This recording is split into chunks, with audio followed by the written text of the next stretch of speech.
Good morning. I am taking a moment between the raindrops to pop out and be in the garden.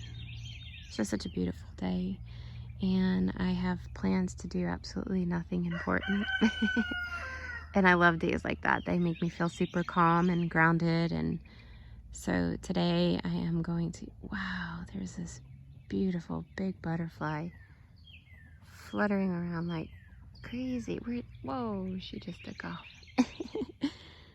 And lots of birds and just lots of sounds.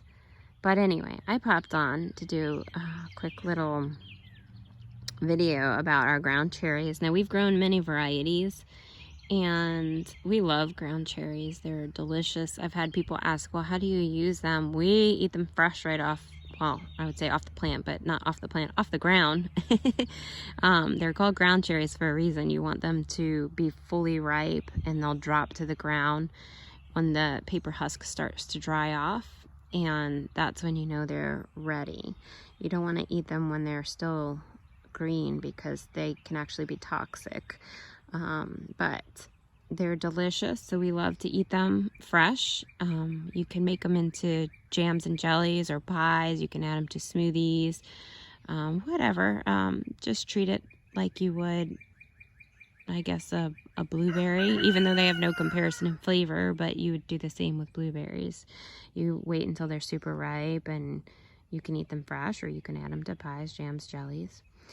Anyway, so this here is a Niagara ground cherry, and you can see they tend to creep more on the ground. They stay much lower. The fruits are a little bit smaller too, but it's yummy in flavor, so we like to grow that. Both of these are volunteers from last year's plants. We have more popping up all over, but they do, when you don't clean up all the fruits, and it's pretty hard to get them all cleaned up because they do produce abundantly, and especially with the wood chips, sometimes they kind of work their way under it and you don't see them. So you do often get volunteer plants, which is, for us, is not a problem at all because we have the space and we love them. So anyway, so that's the Niagara. This one is the pineapple ground cherry, which we really love flavor-wise. The fruits are bigger, and I like the growth pattern on these because they tend to grow a little bit more upright, which makes it easier to harvest because you can see what's on the ground and you can reach under. Where with these, you tend to have to kind of lift the plant and you have to be gentle so you don't break the plant or damage it. And when you do that, some of the ones that aren't truly ready to fall will tend to fall. And so, you know, it's just not as convenient harvest-wise, where the pineapple, ground cherry, you can just literally reach right under. You can see what's on the ground. It's just a little bit more convenient as far as harvest goes.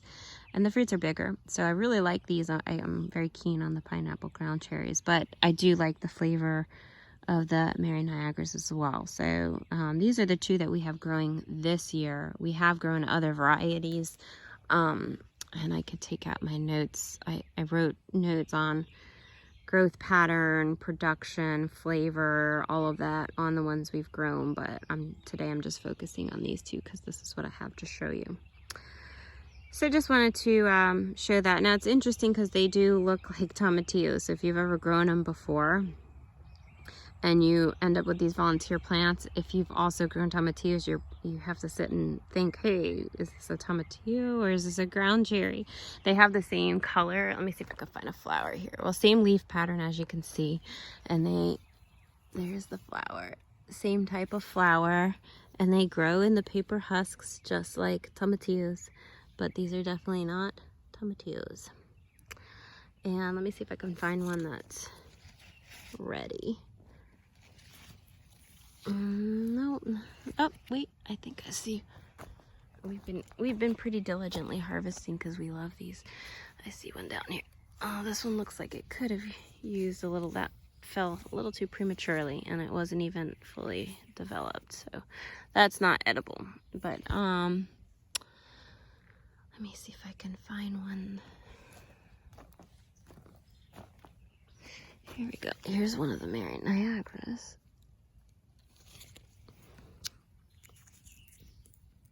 And so see that the fruits are very yellow versus being green. That's when you know that these are ready to eat. I just brush that off a little bit because it's got a little bit of dirt on it, and I'm gonna pop this bad boy in my mouth. So good. Oh my goodness. That's yummy. Yummy, yummy, yummy.